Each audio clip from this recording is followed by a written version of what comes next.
vai subir para R$ 1.320 a partir do dia 1º de maio, como falou a Paula. Além disso, a faixa de isenção do imposto de renda passa para R$ 2.640. Duas mudanças que eram promessas de campanha e que tiveram certa dificuldade de serem definidas dentro do próprio governo. Para entender melhor os impactos dessas decisões, a gente conversa agora com Salvador Cândido Brandão, que é mestre e doutor em Direito Tributário. Seja bem-vindo, doutor. Olá, bom dia, Cláudia, tudo bem? Tudo bem por aqui. Doutor, a gente também faz essa entrevista com o Diogo Schelp, nosso comentarista aqui da Jovem Pan. Começar a primeira pergunta, então, eu gostaria de saber o impacto dessa medida, doutor, e também do aumento do salário mínimo nas contas públicas. O aumento vai ser de apenas R$ 18,00 para quem recebe, é pouco, mas para quem vai pagar a conta são alguns milhões, né? Bom dia a todos. Realmente o impacto, conforme a Receita Federal ou os comentaristas vêm falando sobre esse assunto, é de que haveria um impacto de 10 bilhões no orçamento, né? Mas o imposto de renda, essa faixa de isenção, ela já vem defasada já há muito tempo, né? Conforme dados do próprio Sindifisco, né, o sindicato dos auditores da Receita Federal, desde 96, se for ver o percentual histórico de atualização, há uma defasagem de mais ou menos 148%, 146% de lá para cá.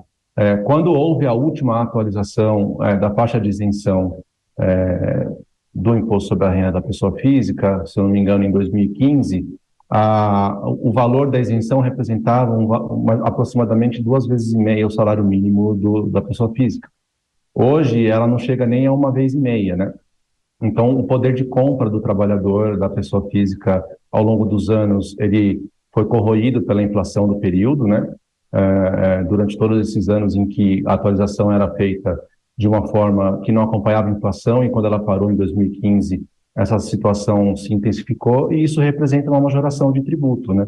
Porque se o poder de compra ele vem diminuindo ao longo dos anos com a inflação, e o imposto sobre a renda, a faixa de isenção, se mantém no mesmo patamar de 1903 desde 2015, o poder de compra do trabalhador ele diminuiu, e mesmo assim ele vai passar então a pagar o imposto sobre a renda, porque o seu salário vai aumentando, ele vai atingindo esse patamar de 1.900, superando esse patamar, e passa a ser então o contribuinte do imposto sobre a renda, né? Pergunta do Diogo.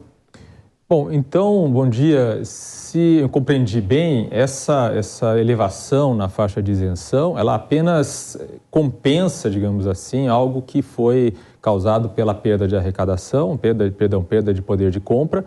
E a outra questão é se a promessa do governo de chegar aos R$ 5.000 de isenção, se isso faz sentido num país em que a esmagadora maioria da população ganha só até R$ 5.000.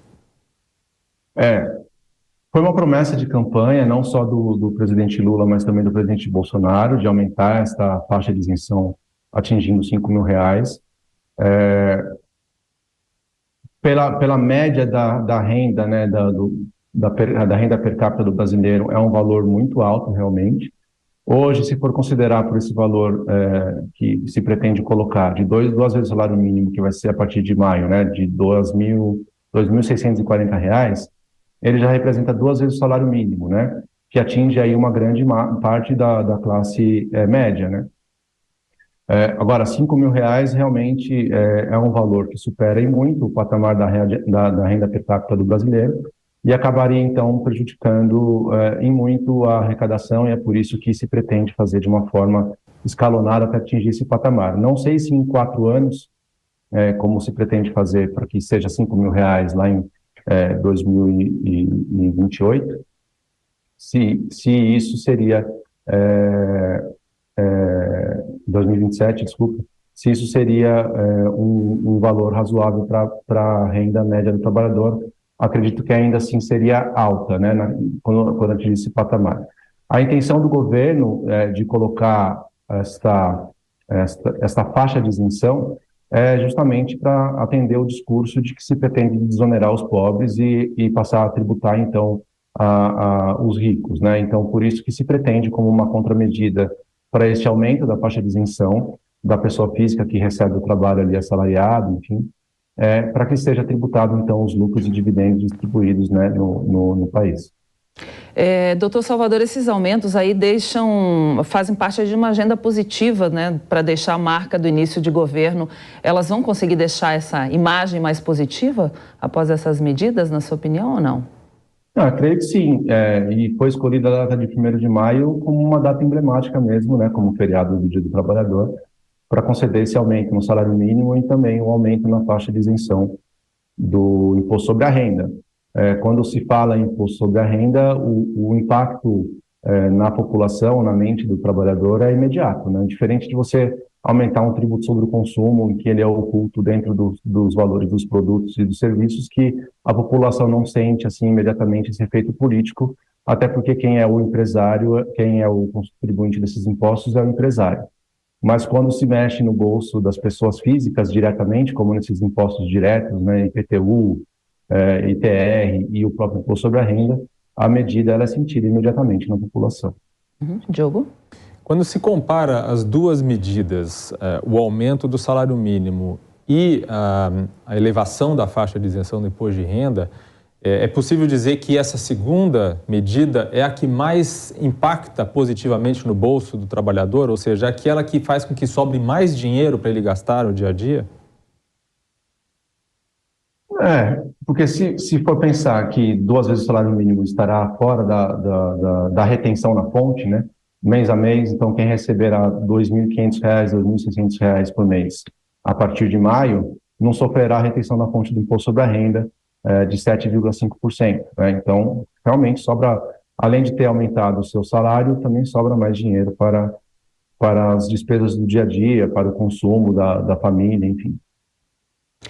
A CUT, a Central Única dos Trabalhadores, criticou esse aumento, né? Achou muito inferior, talvez, ao que era esperado. Há um prejuízo real dos trabalhadores em relação ao que era anteriormente? O poder de compra realmente diminui muito em relação aos anos anteriores? Olha, se você for ver que o último aumento da faixa de isenção, salvo engano, foi em 2015, e ele ficou em R$ 1.903, se for fazer aí uma conta simples de média de 6% ao ano de lá para cá, são 8 anos, né? Então, esses mesmos R$ 1.900 não compram mais as mesmas coisas que se compram hoje, né? Então, realmente há um impacto, sim, no poder de compra agora, aumentando aí em cerca de R$ 700, né? De 1.903 para 2.640. É uma diferença boa aí que fica sem esta mordida, vamos dizer assim, mês a mês do imposto sobre a renda. Né? Diogo? O que vai precisar ser feito por parte do governo para compensar a perda de arrecadação no imposto de renda com essa elevação da faixa de isenção? Isso vai levar a um aumento de imposto em outras áreas, para outros setores, por exemplo? Provavelmente. É uma perda de arrecadação, mas é uma perda de arrecadação porque o governo, durante muito tempo, desde 2015, e já desde antes, né, não se corrigia de acordo com a inflação, esta tabela do imposto sobre a renda. E isso gera uma majoração invisível assim, do imposto sobre a renda. Né? Então, é uma perda de arrecadação por conta de uma inação que foi levada ao longo do tempo de não atualizar essa tabela. E, claro, sim, haverá, como vai impactar o caixa deste exercício e dos futuros, é preciso ter algumas medidas de compensação para suprir essa falta de arrecadação que já estava prevista no orçamento quando encerrou o ano de 2022. Então, provavelmente, algumas outras medidas ou desonerações que foram colocadas em tributos que você pode arrecadar imediatamente, como IPI ou IOF, ou outros tributos que a União tem à disposição, em que no próprio exercício financeiro ele pode majorar e cobrar, talvez haja aí alguma medida de compensação nesse sentido de aumento de tributos. A outra medida que se pretende fazer, mas aí depende de alteração legislativa, depende do Congresso Nacional e também depende de observar o princípio da anterioridade, por ser uma majoração do imposto sobre a renda e valeria só apenas o ano que vem, seria a possibilidade de tributar os dividendos, né? Não só da distribuição de lucros das empresas, mas também de fundos imobiliários, né? Os investimentos que tem aí na Bolsa de Valores.